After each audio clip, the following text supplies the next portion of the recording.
Good morning, traders and investors. Thanks for tuning in here this morning on Tuesday, June 24th, 2025. We're going to get some updates here on the war updates from overnight. A ceasefire supposedly in place, but just a few hours later, we hear that that might have been breached. We're going to talk about what powered yesterday's moves, looking at defense and aerospace names, oil falling. Oil's kind of been one of our big proxies here. We'll take a look. And just a little reminder here, tariffs are coming back down the road. The 90-day pause from Liberation Day back in April was July 9th. Countries are going to be needing to get trade deals with the U.S. here in the next few weeks. Feels like the bulls are fully in control in this environment amid those few points that I just mentioned. Bulls are in charge. Dennis having a tough time even finding the bear thesis here. We're going to talk about a stablecoin idea from last week and an update here this week. MasterCard partnering with Fiserv, that's ticker FI, on stablecoins. We do have a few earnings here and a handful of ratings to go over. Our guests here at 8:35 a.m. Eastern time, Tim Quast. Folks, let's get it going here on pre-market prep. The volatility right now is really incredible. Wow, look at that consolidation on the upper right chart. You know what we've seen this earnings season? Some of these expected moves get even more violent. This is why I have switched my strategy 10 years ago. And if you're chasing, you're in trouble. Good morning, Christian Fromhertz. Good morning, guys. Welcome to Tuesday. Let's go over some indications of some markets this morning. I'm just going to start with what the international markets are doing, because I see a lot of green on the screen over there too. The Hang Seng, it was up 2% last night. Shanghai was up 1.2%. Japan was up 1.1%. That's the Nikkei over there. A lot of green in the Asian markets. Also, European markets. Euro Stoxx 50 up 1.4% this morning. Let's take a look at commodities, because no doubt you got some interesting moves over there. Crude is down, I believe that's 3.3%, and that gives back the whole move of the of this conflict that we've seen over the last couple of weeks. So big fade over there. We'll talk a little bit about that move in crude yesterday, which was a very big tell in terms of what was going on with all the headlines yesterday. Nat gas this morning is also down. I see that down roughly about 2% this morning. Let's get over to copper. A little bit of a risk-on move in copper this morning, but still in a range, up about 1.3%. Gold this morning. Look at well, I got the wrong thing here. Well, that's not the right thing. Let me get gold futures up here. All right, that looks better. Down, but not that much this morning. Gold is down 1.8% this morning. Silver, we'll bring that up as well. Silver is slightly up for the day. Bonds, which also had a decent move yesterday, but did not close on the highs yesterday. That is down about 0.33% this morning. And then just looking at what the cryptos are doing, more of a bit of a risk-on feel for the cryptos. Bitcoin is up as well as Ethereum is up. But looking at these charts, not a huge aggressive move, just a nice like kick save from possible breaking down. Nice move off the 50-day moving average.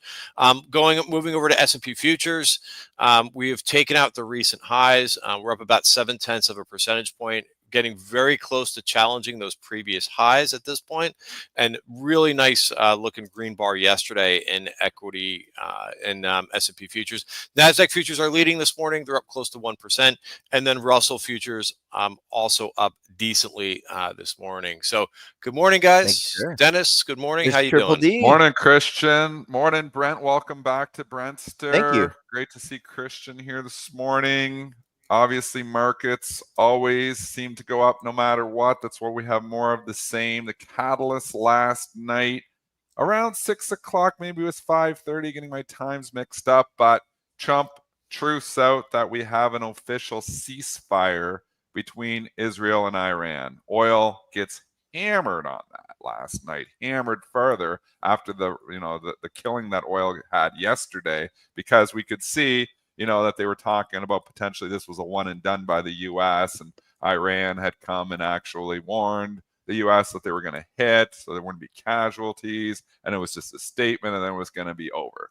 And then last night around 5:30, we get the official truth from Donald Trump that we have an agreement for a ceasefire between Israel and Iran, and the markets rally substantially on that all night. Oil selling off all night. This morning, or earlier in the night here, we get bombs where Israel comes in and bombs Iran. Trump, very upset about this morning, and actually drops an F-bomb. He says we have two countries that have been fighting so long that they don't know what the F they're doing. Drop that on the news. So he is ticked off big time. Trump absolutely fuming here that they get an official ceasefire and Israel doesn't care, just goes bombs Iran anyways. So he said he's very upset with Israel. They don't know what the F they're doing. So you would think the markets would tank on that, because we rallied 50 handles on the ceasefire, and apparently there is no ceasefire. So one of two things has happened here. One is there was no ceasefire, and Trump is just truthing without having, the ceasefire officially in place. Or two, they don't care that there's a ceasefire, and they're going to bomb them anyways. So in either of those scenarios, you would think that would be very bearish for stocks. Nope. Stock remains the same. Stocks only go higher. That's where we're at right now. I've been saying in June we're going to hit all-time highs. We are not far away from it now. This tape is unrelentlessly bid. This silver lining market doesn't even care when ceasefires are violated 6 hours later. So I don't even know what to say about the tape. Well, the tape's obvious. We're going higher. This is what the market does. Doesn't sell off on bad news, rallies like hell on good news. Bulls in complete control. But I have no idea what to say on the whole tensions over here. Christian, do you have some thoughts here, concerns? What are your thoughts here on this market? And obviously, do we have a ceasefire or don't we have a ceasefire? I guess nobody knows. I think he's trying to, when I say he, I think Trump's trying to broker this, and make and de-escalate this, now that they've kind of, taken those targets out, and nuclear threat perhaps, is lesser, less chance of happening. So now it's, trying to bring the two sides together and reduce or de-escalate, I think is the big word. And I think that's the main thing, is that, when you look at the temperature gauge of whether things are going up or going down, I think that they're going down. And, even with yesterday, whenever there's a Middle East conflict crisis going on, the move in crude, I think is really good to take a look at. I think crude was making moves like before you had the whole picture yesterday. So I look at what's going on in crude and what's going on this morning, and just the fact that it's given back the whole damn move from the last. I won't use the Trump word that he said this morning, but I'll say damn. But I think that's very telling. So, do any of us have a crystal ball about how this is going to work? No, but I think it's just that the temperature has gone down. And the fact that the two, like, even though they're lobbing over missiles like right before this official ceasefire, because that was another thing that was missed. There's a lot of misinterpretation that goes on, and you got to read the fine print. But when he talked about that ceasefire, there wasn't like immediately going into effect. There was ample time, and I guess the two sides took advantage of the ample time before the ceasefire went into effect and launched some more missiles. But it sounded like Christian from his truth last night that he said immediate. I believe he said immediate 12-hour ceasefire, and then until they get the agreement signed. They violated the immediate ceasefire. So the president was under the assumption that there was actually an immediate one last night, because that was from the truth last night. So again, we're not political though here. We don't know how this is going to end, to your point, Christian. We don't know if there's a ceasefire or not a ceasefire, if it's going to get violated again, who knows. But what we are, me and you, Christian, are traders. And when you look at this market, and it won't go down on the war, but when we get a ceasefire, it rallies 50 handles. It's hard to find the bear thesis anymore. I am really, really struggling to find the bear thesis. I've been on the record thinking we're going to get all-time highs in June. I'm still sticking with it. I thought the war might derail that thesis, but from what I see now here, we got like 3 or 4 trading days left. We got a Russell rebalance coming at the end of the week here. There's a lot of reasons to think that these dang stocks are just going higher. So, I mean, the silver lining market, the, climb the wall of worry, whatever you want to call it, but the tape is the tape is the tape. And we have just been relentlessly higher for 2 months here now. And it doesn't seem like there's anything at this point in time to derail the bulls from getting this all-time high. I want to get your technical thoughts here on the S&P. Yeah. I think that's a great observation, is that the market was just kind of going sideways when all this was going on. Tech was actually leading a little bit. And, now that the situation is resolved, it just seems like it was a little bit of a pause in a trend, which you could have come up with any excuse to basically say, hey, a little bit of sideways price action is warranted. But, I'm a trend trader, and, I look at trends, and the 20-day moving average was in all 3 of the indices never really broke. I mean, they were all tested. And here's SPY, for example. I mean, there was a test yesterday, the 20-day moving average. But that's what I look at to make changes. Like, if there's a notice, and for me, like, the technicals just do cut through. I mean, that's how I make decisions, is based on it, if anything is really changing. I do believe that the price action tells me a lot more, just like with crude yesterday, was telling me more than, as the headlines were coming out yesterday. I think crude was already picking up on the move. And like, same thing, like in the Qs, they came in and tested. So a lot of testing, a little bit of the last week, a lot of, a bit of back and forth price action, but nothing really changed there. So I never really try to predict where we're going. I just basically look for things that where I need to make changes. And, so if the trend changes, absolutely do I make changes. But I've been complaining a little bit about the small caps. I mean, the small caps definitely have underperformed a little bit over the last couple of weeks. They got rejected at the 200-day moving average, going back to the beginning of June. But yeah, I mean, we've been going but for most of June, we've been going sideways. So Yeah. And you could interpret that as slightly bullish, that the fact that you've got a conflict going on. I think a lot of people were talking about that too when futures opened up on Sunday night, and S&P futures were only down like about 0.5%. To your point, that's pretty darn bullish. Yeah.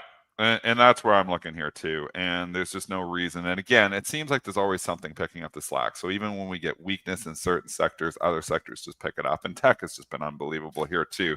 But before we leave this defense stock talk, obviously oil got hit yesterday. Defense stocks got hit yesterday. But Christian, you were pointing out that the XAR, even despite the weakness in defense stocks yesterday, moved up on the day. And it's always fun, when you jump in and you look under the hood. And if you're doing ETF trading, you got to know what you're buying, because when you see XAR, aerospace, and defense, you're like, oh, it's all full of Lockheed Martin and stuff. Yeah, but, the number one holding there is Rocket Labs. AeroVironment, which has been a monster, AVAV, the second holding. Also in the holdings here are stocks like Axon Enterprises, General Electric, Boeing. Lockheed Martin is way down there. It's like the 20th holding here. So XAR is, yes, aerospace and defense, but a lot of other stocks in there. Give me your thoughts here. Well, yeah, I was just going to start with Lockheed Martin. Sure. So this is a good example. Like, automatically people go and they say, okay, there's a conflict going on. I'm going to look at these stocks. And I think if you look at this price action in Lockheed Martin, number one, it has not been the leader. It's been a major underperformer, and this stock could not even get going on potential not potential, but an actual conflict going on. So I think number one, like, that was telling. Like, you could even get Lockheed Martin to rally. Here's the two ETFs that I look at.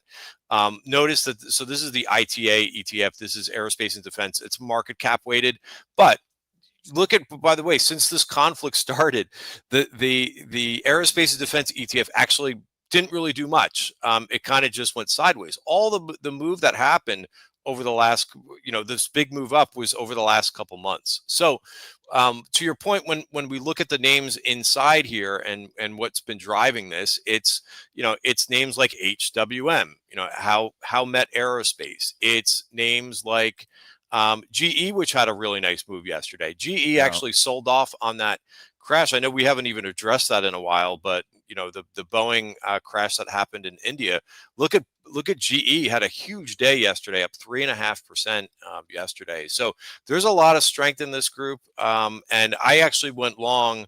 I was looking at a bunch of these names, but I decided just to go long XAR, which is the equally weighted aerospace and defense name, because I didn't really have a name that I really wanted to buy. Rocket Labs was one of the best names yesterday, but I figured it's a slower mover. I like to have some names in my account that are both slower moving and faster moving. We've certainly seen a lot of momentum moves. I'm okay owning the whole group and kind of, perhaps letting it grind higher. And that's the XAR, which is, I believe, moving out to new highs this morning.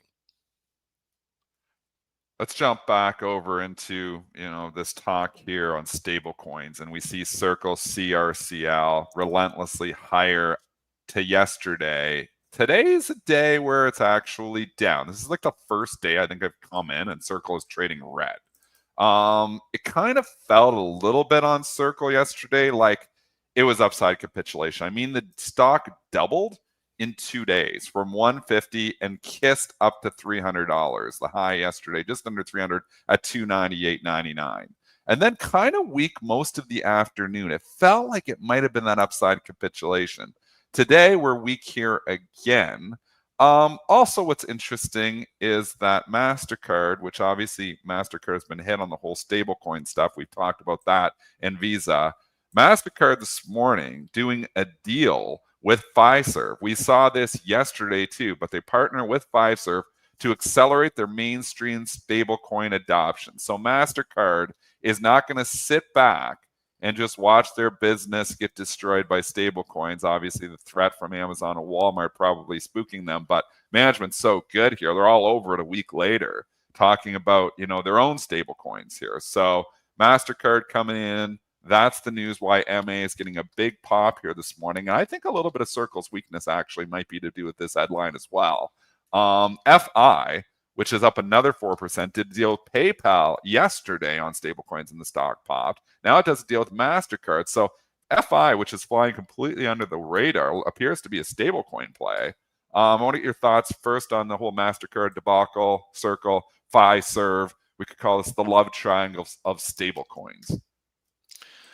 Yeah, and there was a rating change out this morning too. Circle falls after rated neutral at Compass Point on competition.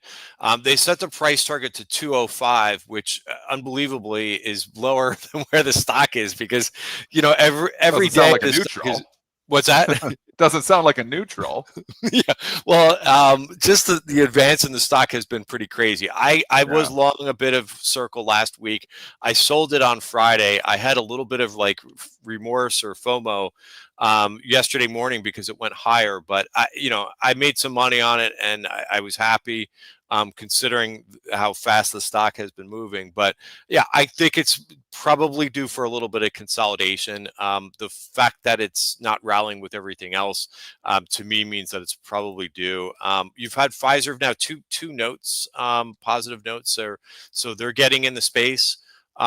Interesting that the chart in Pfizer, like it's kind of gotten beaten up with a lot of, it's been an underperformer. So it got a nice move yesterday. You wanted to talk about MasterCard.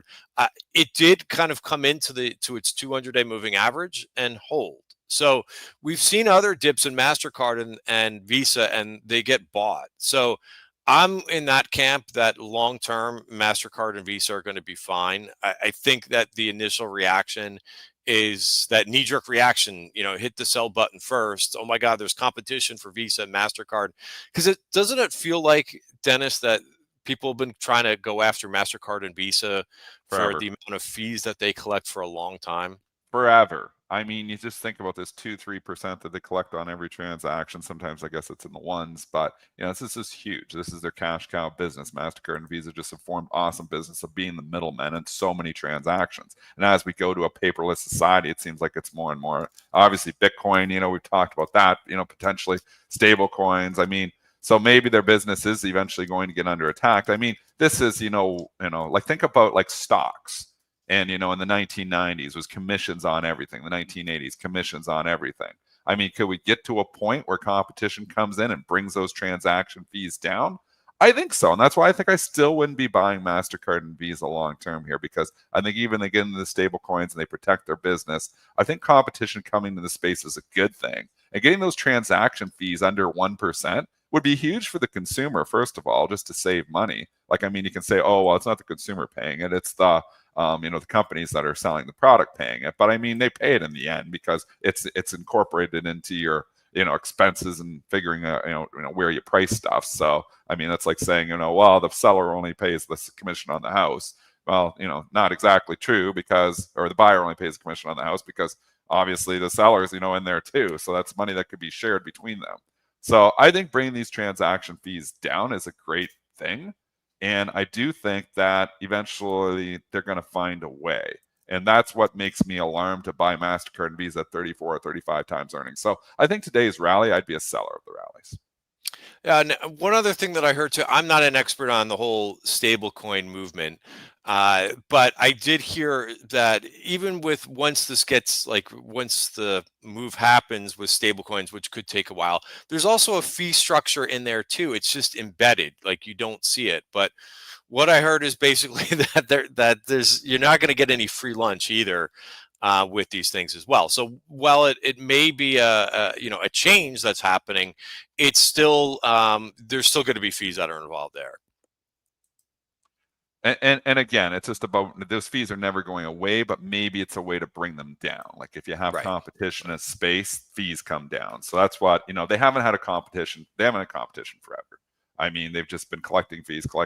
It's Visa or MasterCard. Everybody uses. I mean, American Express has some involvement too, but majority is MasterCard and Visa. So that's why I just think competition coming in is alarming to me. It's like the same thing with Google with search. It's like, oh yeah, well, Google get their own, chat bots and search engine. And it takes time for the markets to figure this stuff out. The market can't look for it. It's too stupid.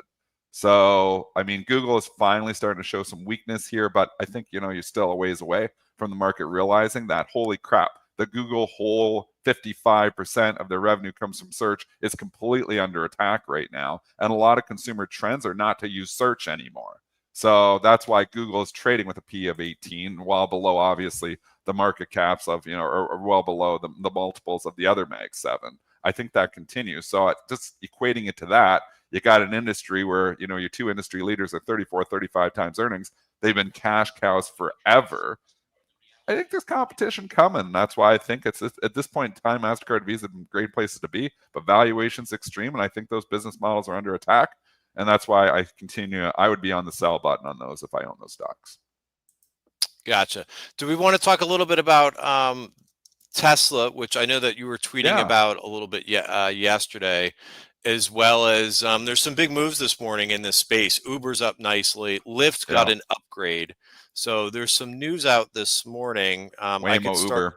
Yeah, I could start with the Lyft rating, I guess. Or do you want to go to Uber first? Yeah, so we'll cover it all. Uber and Waymo launch autonomous ride-hailing service together in Atlanta. So we can see Uber is not wanting to, again, such a well-run business. They're seeing autonomous drive come in, going to attack. Like basically you have these disruptive businesses. We just talked 3 different stories here, and they're all different sectors. But you have technology and innovation disrupting industries. Rideshare is being disrupted by autonomy. It's going to be disrupted. Tesla's coming. Waymo is here. Uber's partnering with Waymo because they realize that, hey, these guys have driverless vehicles here. We need to partner with them, because if we don't, we're not going to be able to do the ride shares nearly as cheap, because they don't have to pay for a driver. We do. The biggest cost operating car and taxi service is the driver. So they're trying to figure it out. So it's good of Uber to be figuring this out, partnering with Waymo for ride hailing service in Atlanta. So that's good news. Uber is trading up on that. with regards to Lyft did get an upgrade here today. Just grabbing it from I have it. TD Cowen. Yeah, rises as Lyft rises as TD Cowen upgrades to buy on growth potential. Let's see if we get the price targets. 1730. Is that right? Sorry, I don't have the right chart up. Hello. Let's price target set to 21, which implies a 40% increase from last close. So this, I mean, I think that this is very interesting, along with the Tesla news that we just got. I mean, I would think that that Lyft and Uber are scrambling to be a part of this, because from what I understand, like, you could book your Waymo or Tesla robotaxi. Like, you don't have to go through Uber or Lyft. You could go right through their own app. So you make a great point about how Uber has been pretty resilient. It's a good run company, but I was surprised that Uber wasn't falling more on this yesterday, because I just think it's a straight cut to their business. Like, if you book your robo-taxi for, and they're offering the price is $420 in Texas to always Elon Musk and his right. 420, which is hilarious, by the way. Exactly. But where's Uber going to get the revenue if that's a straight loss to their space? So I don't understand. For me, like, I would not be buying the dip. I think that RIP should be sold a bit in Uber and Lyft, because this is the way that the business is going, and you won't need Uber or Lyft to call. You could go to the Waymo app or the Tesla robotaxi app to book your ride. So I don't know. What do you think? Is there a bull case for these companies? I've been bearish Uber and Lyft for a long time.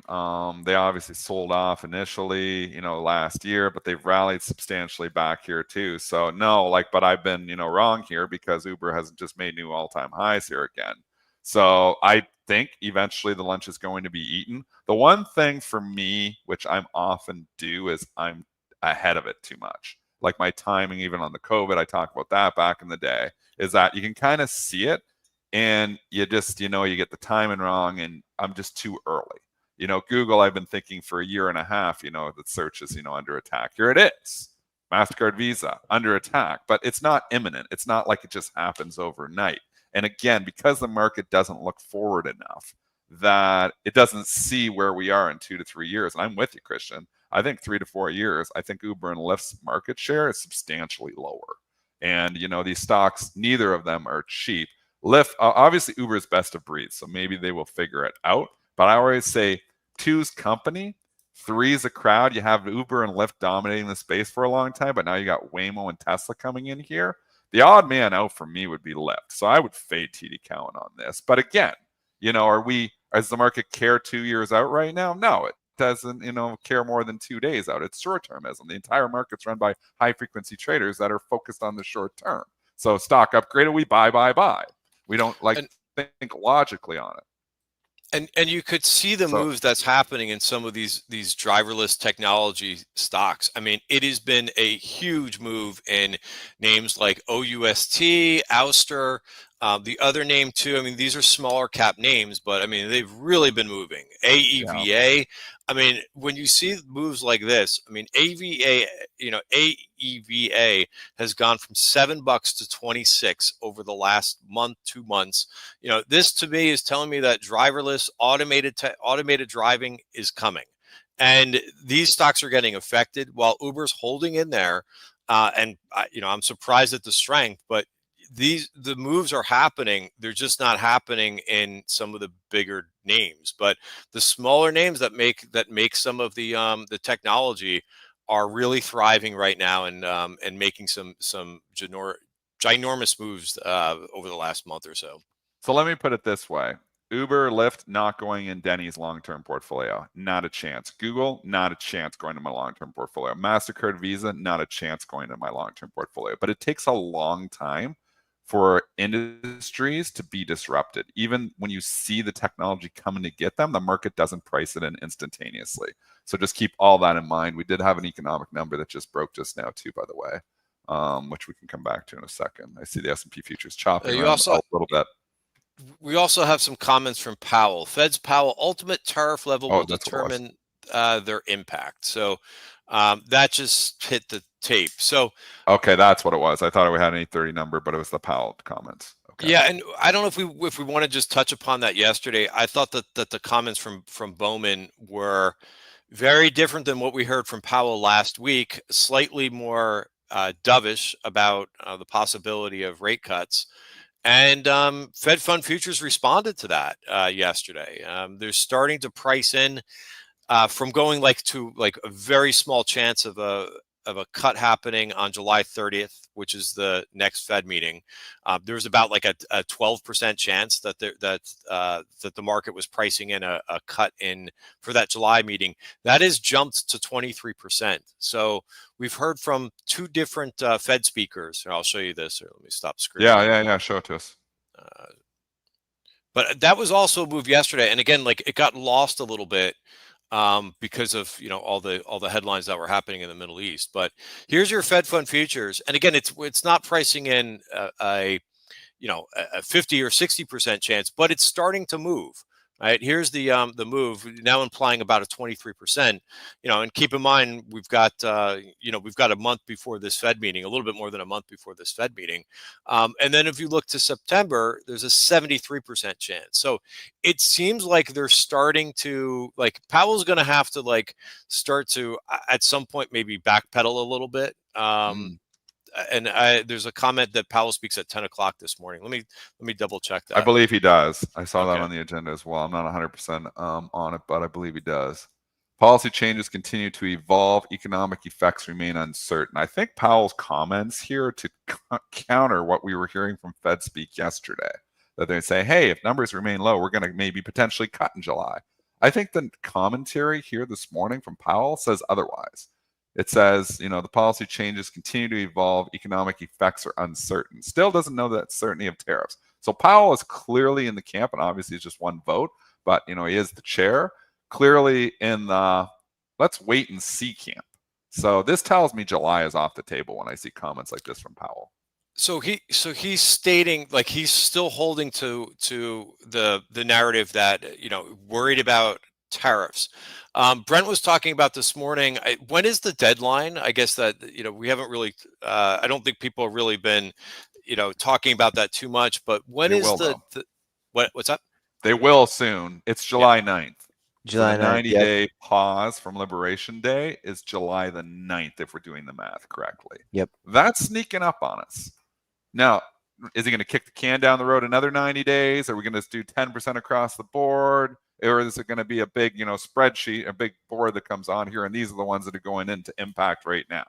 Because I'll tell you, the market won't price any of that in. So if he comes in higher than that, the market could sell off. But I've been saying that day is coming. But who knows at this point in time? We got the taco trade all over the place here, so maybe it's the same thing. Yeah. So I think that's good to have on the radar. Brent, great point about when that does come up, because again, we've been focused on the Middle East and headlines there, but maybe that will the focus might shift a little bit as it is. The focus is going to shift back to tariffs soon. It's like a schedule. The market's on a specific schedule here, and we can clearly see we've had 2 weeks off from tariff talk. It's been all about war. Concerns about the war, oil blasting off and what that means. We've obviously, looks like we're moving at least towards a ceasefire. If we don't have an official one, it looks like we're moving towards that. So I think at this point in time now, we've got to start thinking about tariffs again. But this market doesn't look ahead 2.5 weeks. This market will look ahead, and technicals look good. Again, to my point, high frequency traders running the boat here, and they just care bulls in complete control. So I think if you're shorting stocks today, I think you're probably early. Do we want to hit one more? Do we want to hit an earnings report, or is Mr. Tim Quast ready? Tim's not here yet, so we have one more time. Let's go to an earnings report here. Sure, KB Homes. KB Homes, home builder, and I think that's a great segue, because the home builders have been getting kind of crushed, or I shouldn't say crushed. That's maybe a little bit too dramatic, but they have been underperforming with interest rates. So I mean that's really kind of comes into play. Do you have the write up for KB Homes? I don't have it right in my I'll get you the fingertips. numbers here. Okay. Yeah, so KB Homes reported last night, and the numbers were pretty good. $1.50 versus $1.47, 1.52 billion versus 1.51 billion. C's 25 housing revenue 6.3 to 6.5 billion. Their average selling price 480,000 to 490,000. The stock initially popped and then dropped, and that is almost what the home builders do. Nothing works 100% of the time, but from selective perception, maybe on my part, it feels like they always do this. They pop in the initial numbers and then they drop. And that is what we've done here again on KB Homes. It's popped initially and then it's dropped back down. And we've got great support down here at 50. I mean, valuation support here. These stocks are so cheap. Last time I looked, let's look. KB Homes, PE 7. Trades 7 times earnings. I mean, these things are so cheap, but we know this value market just doesn't like value stocks. It wants a story. It wants growth. I don't know what the story here is in the home builders, but I will tell you, these home builders, if interest rates actually do start going down, which has definitely been an issue for them, you got to think that maybe they can start catching a bid. So I'd keep an eye on the second half. We do see interest rates start going down. Home builders could catch a bid. Yeah, that's going to be the catalyst, and they are holding in. They're just showing that relative weakness because they're not going up. The market's going up. These are showing. Here's what XHB looks like, just so that you can kind of see the point that I'm trying to make here with SPY. XHB has been going down on a relative basis, but the catalyst will be if the probability increases for rate cuts. This could be your biggest beneficiary of possibly a turnaround. So I do find it interesting. You mentioned KBH and the support. I think that's exactly right. The $50 is your level to, if you're long, to maybe perhaps stay long, and watch that recent support. Same thing with Lennar that reported last week. Tim in the background here. Let's go grab him.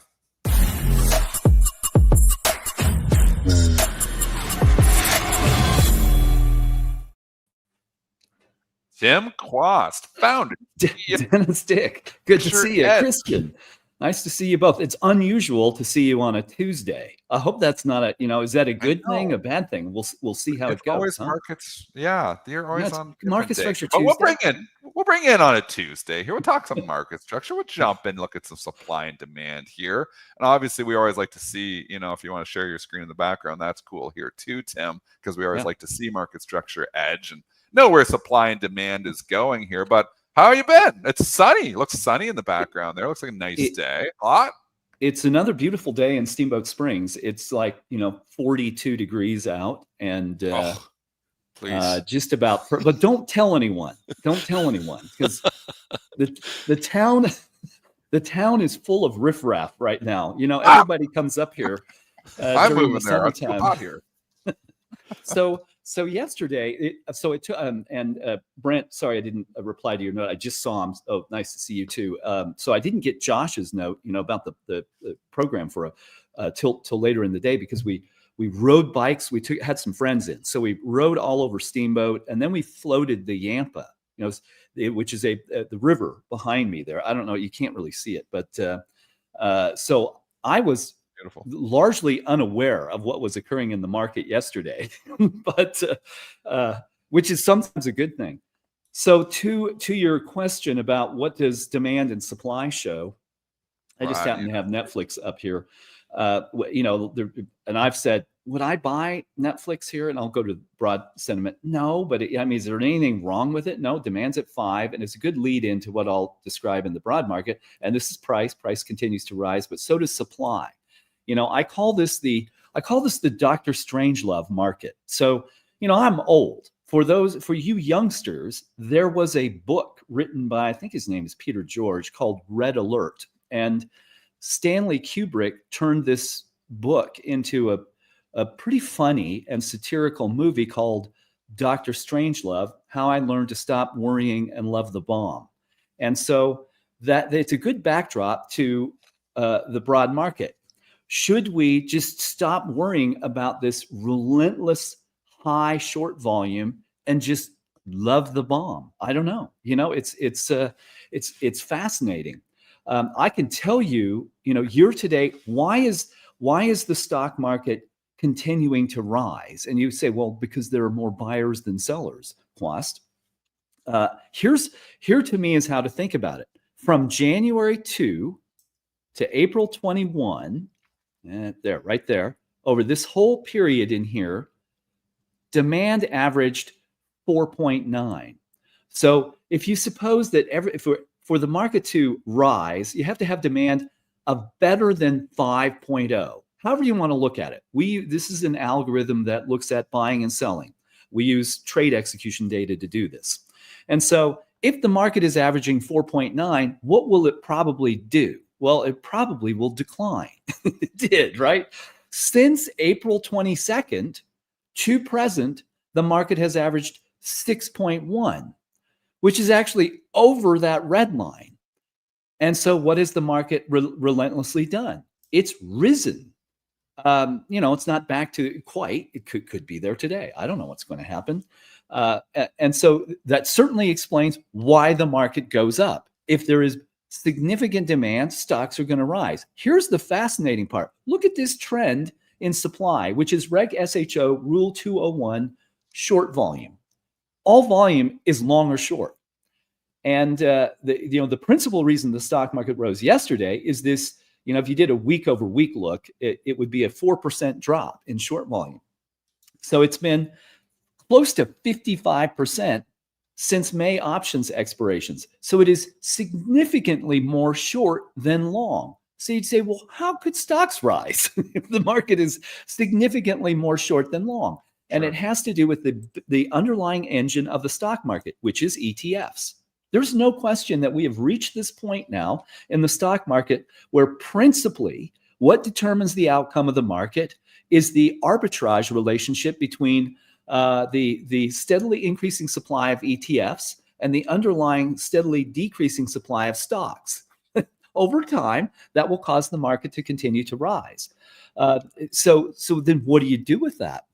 Well, it's difficult for me to look at that and say, well, let's embrace this, stop worrying, and just love it. I can't get there, Dennis. I can't get to a market that has falling demand, although it's well above 5, and supply that has relentlessly risen and encourage people to embrace that. I haven't gotten there yet. I can understand it from a market structure standpoint. I understand what is occurring. I continue to believe at some point that is going to crack. And of course, you could say, well, maybe I'm cracked rather than the market. And that might be the case. I just think that is an unsustainable condition. The trouble is, as Jamie Dimon said about the bond market, he said, at some point, the bond market is going to crack. The problem is I can't tell you when. I can tell you this condition cannot continue, but it can continue for a long time, right? So that's where I am. And we could be much more specific. That's my general view, right? My general view is we have a condition that is unsustainable that has lifted the market. I mean, we had war in the Middle East and the market did not decline. We have a pause and the market rises. It's a very interesting, it's like a socket wrench. It seems incapable of going back. We'll see how it feels like that right now. It doesn't feel like anything can knock this bulls off their keister here. Like the bulls are in so much control. Like we pull back every dip. Tim, it's relentlessly bought. It doesn't matter what the dip is. I mean, we get the dip Sunday night where we're down 60 handles on the U.S. getting involved militarily in the war. And everybody's like, oh, we're going to crash Monday. That dip was bought in 4 minutes. The S&P futures dip on Sunday night was down 60. We were down 24 minutes later. They're just relentlessly buying. Is it algos buying the dip? Is it human beings? Is it everybody that's underinvested? Like, who are these relentless dip buyers? Or is it all of us? Behind the basic demand supply view that we focus on, we track a lot of details. So I will show you two things in answer to that question. If you look at SPY, so the proxy, a proxy for the market, you could use IVV, you could use VOO. And here's some interesting things. If you look just at yesterday, what was the key behavior that caused the market to rise? It was actually active money, stock pickers. They're the smallest constituency in the market. They're, call it 10% of volume. And in SPY, the short volume continues to rise. It's almost 70% of all trading in SPY is borrowed or created stock. So here's a really interesting view to me. See this tiny little blue bar down here? That's that 9%, 9.3% increase day over day in active investment, which was 10% spot on of the volume in SPY yesterday that caused it to close at almost the top of the range. Now, compared to the 20th, June 20 was quad witching and index rebalancing. What would you expect would be the lead behavior? Well, probably passive, right? Well, sure enough, look at this giant green bar that is passive behavior, and it was a big net seller. This was 150% day over day increase. So you can have indexes decreasing their exposure to the equity market, and one day later, active money buys and the market rises. Now, that's SPY. Now let's go over to S&P 500. So we're looking at the tracking instrument. Now let's look at what's underneath it, the basket. So here it's a slightly different view because it's 504 stocks. So you can't look at an individual stock like SPY. And we look at the buy-sell balance. If stuff closes above the midpoint price, it's a pretty good read on whether there's buying or selling. Big buying back here in May. Really, since June 4, there has been net selling until yesterday. And if you look at the pattern of behavior underneath, it is all Citadel, Hudson River Trading, Quant Lab, Two Sigma, Tower Research, GTS, Optiver, all of that stuff. There isn't investment chasing the basket. If you looked at the last week, there's a 4% drop in investment and a 2% increase in high frequency trading. And that's the reason the market is up. Do I like that? No, I don't. And look at this 4% drop. That's what I was talking about. From 55.3% of all volume on the 16th, roughly, to 52.9% now. It's the principal reason that the market rose. So, and I just look at the data and go, look, if there's investment flooding into the market, I will say, I like that. When this is occurring, I cannot say that I like it. Am I still long? Yes, I still have a short position too. But I'm always making sure that I will capitalize on whatever direction the market goes because I don't know, right? I don't know which way it's going to go. I can see this demand-supply balance. I look at all of that. I look at this pattern and say, I don't believe that can last. Now, I can be wrong. I've been wrong before. I'll be wrong again. Looking at the data, it is a remarkable Dr. Strangelove kind of market. Yeah. Hey, Tim. By the way, good to see you. And I won't talk too much about that 40-degree weather because it's over 90 degrees here on the East Coast. So I may be joining you if you keep talking about that 40-degree weather. I would love to hear your take on. Sometimes you do a screener between like low volatility and higher momentum stocks. What are you seeing there? Is that also skewed? Because clearly, when you look at the price performance of lower volatility equities like SPLV, you're seeing like basically nothing going on there. And clearly in the higher momentum names, we've got a different group, basically a day that's showing some strength. So what do you got in this group? So good to see you too, Christian. So yesterday it was, I kid you not, it was 35 degrees. And so I've got a fire pit behind me here and we were out there drinking coffee in the morning, foggy breath, it was, again, don't tell anyone. So here are the momentum and could you call it value and growth, whatever you want to do. So we have a momentum portfolio that has 11 components in it. Energy is the largest sector, unsurprising. And high-speed trading is you'll see that everywhere. Fast trading, fast trading, fast trading, fast trading. They're the ones who are going to set the price. But it's a decent number. It averages over the long term 7. We could have 30 in it. Certainly there were times in April, there would be 30 to 40, right? And so that's a decent number. Low volatility actually has 19 led by industrials. If we want to look at it and we want to slim it down by probabilities, I'll click this daily trading ideas, which will take a few out. You have to have at least a 51% chance of producing a 2% gain in 1 to 5 days. That's how we think about it. And again, the way we think about this is SPY, pick a tracker. Flexible ETF moves 1% per day on average. And that's exactly what it moved yesterday, right? Before the news, it moved 50 basis points, half the volatility. So you could buy it to that point and then short it, which is exactly what machines do. And then with news, it went up the full extent of volatility. The underlying basket has a propensity to move 2%. Momentum moves 3%. So we screen for at least 3% daily volatility. At the top of the list is 7.2% in MP. I can't even remember who that is. You might know. But there are only 9 that make the cut here from 11. So we take 11 that meet the criteria, and we screen heavily for liquidity and so on. So if you looked at this, very strong demand, declining supply that dropped below 50%. So strong probability that you could make 2% right at the open today. Again, I don't know what's going to happen, but those are the kind of things we look for. I would call that fairly good. If you looked at the low volatility portfolio and screened that, it's got 16 in it. So added up 16 and 9, 25. That's a pretty good number. So I'd look at that and say there are always, and I tell people this, no matter what happens with demand and supply, there are always opportunities to trade demand supply asymmetry, disconnects, divergence, and produce short-term returns. There are times when you could be very committed and times where you can't. I can't commit to this market because of the conditions I can see broadly. But we can certainly talk about, like Otis. There's an opportunity to produce small gains, and you have a reasonable probability of doing that at any given time. Tim, let's take this to the Russell rebalance, which is coming this Friday. Yes. And can be a market moving event, especially for small caps, because a lot of these smaller companies are getting shuffled around a little bit here. Yep. We're seeing, some strength into that today. Small caps had a pretty good day yesterday, good day today.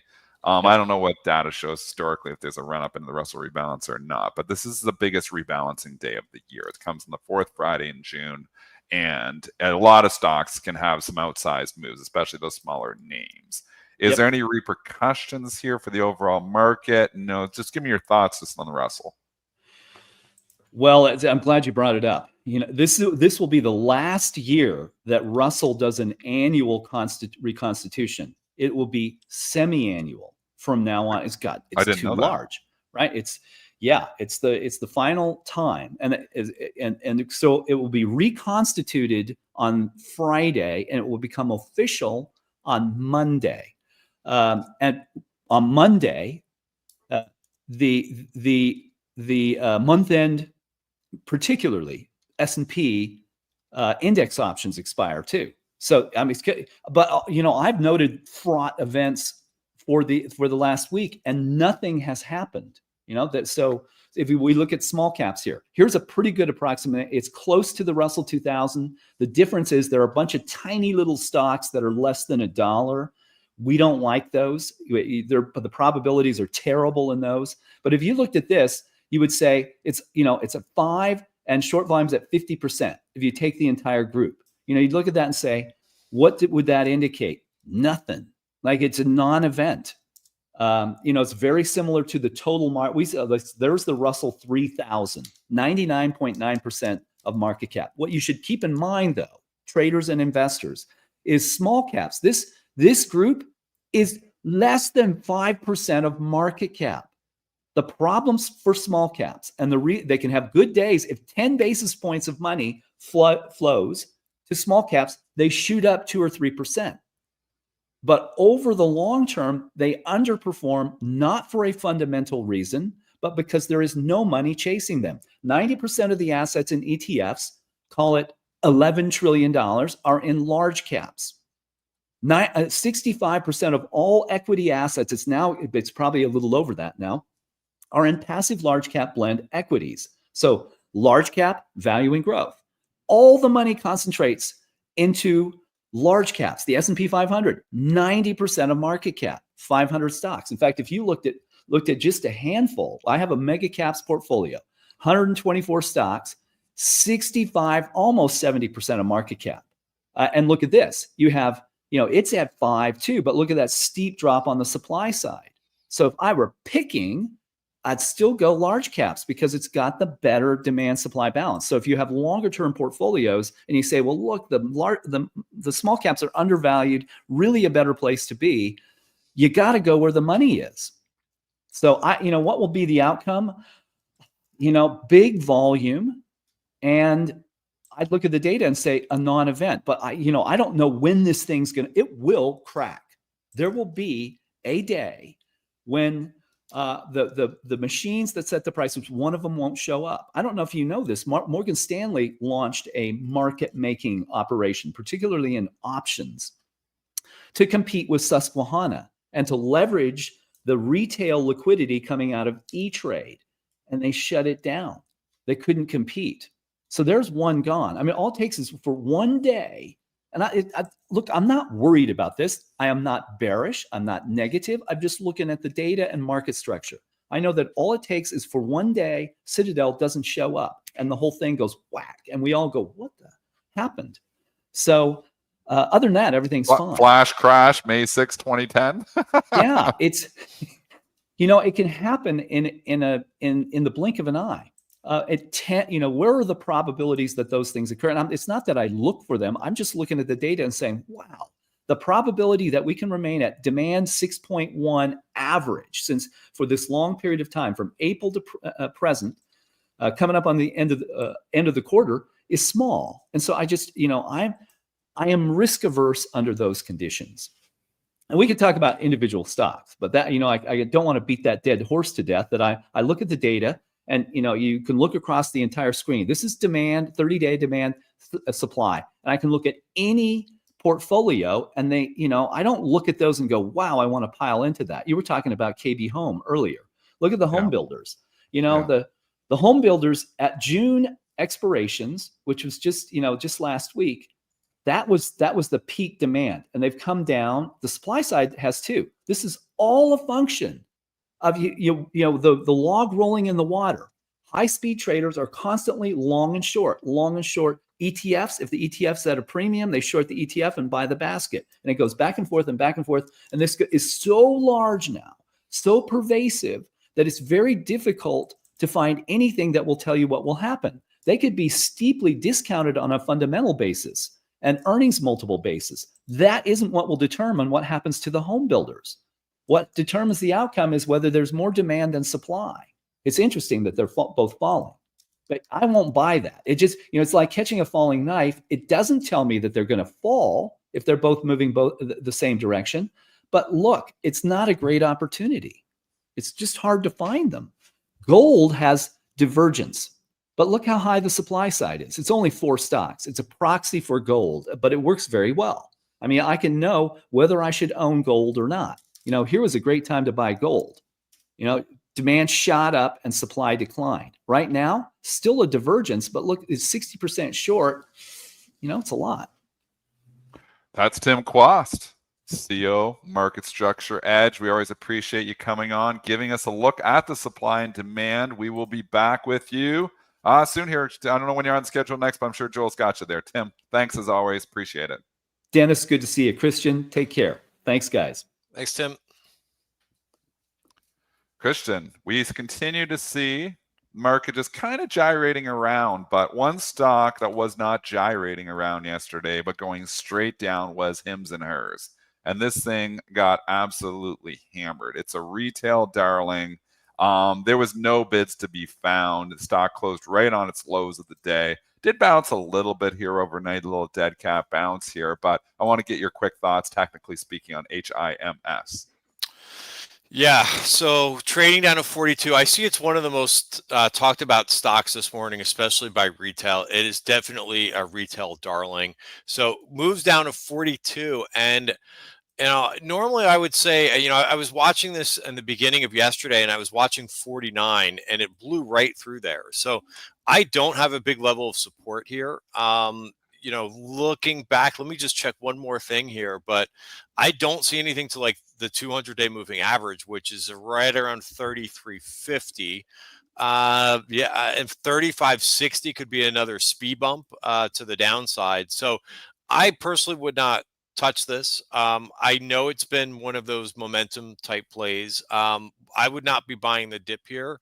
I think there's other plays that you could go after. Like I think oddities, for me, like once one of these names that is moving on momentum, and once it loses the momentum, I don't buy the dip. I say get out of the way, because that was the only thing, in my opinion, that was the main thing that was driving this.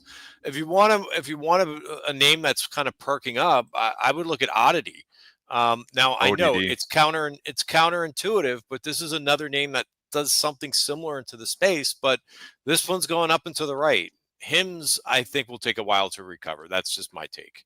Also, Oscar Health, they've been talking about OSCR. That's another one's blasted off in the last couple of days here. So these momentum traders move from one stock to the next to the next. Christian's one of these guys too, but you know what? That's why we love Christian. He's one of our greatest momentum traders out there. Obviously, you know, we appreciate you coming on and giving us your ideas too here, Christian, always. I know it's 9:01. We're getting a little bit long in the tooth. Joel, is the war over? Is the war over? We don't know. Trump told us, and then this morning they just dropping bombs again. So I mean, who knows? I have arguments that last longer than that with my wife. I mean, come on. What's going on here? War? No war? We don't know. Market doesn't seem to care. Hey, with that Hims, yeah, I mean, you could take a poke here, maybe give yourself a couple bucks, maybe let it calm down. It wouldn't be shorting it down here. But Triple D, you still on fire over there, or like someone come and put some water on you? Fire from hotness outside, 90 degrees? No, Sunday night and Monday. Oh, the oil trade. Yeah, that was good. The ExxonMobil short was the highs. But anyways, we're losing Christian here. So we're going to wrap up the show here. We're going to continue this conversation over on Stock Trader Network. If you're new to listening, we're over there on the Stock Trader Network, stocktradernetwork.com, STN room. Come join us. We'll continue this conversation. Thanks so much for everybody listening. We'll be back.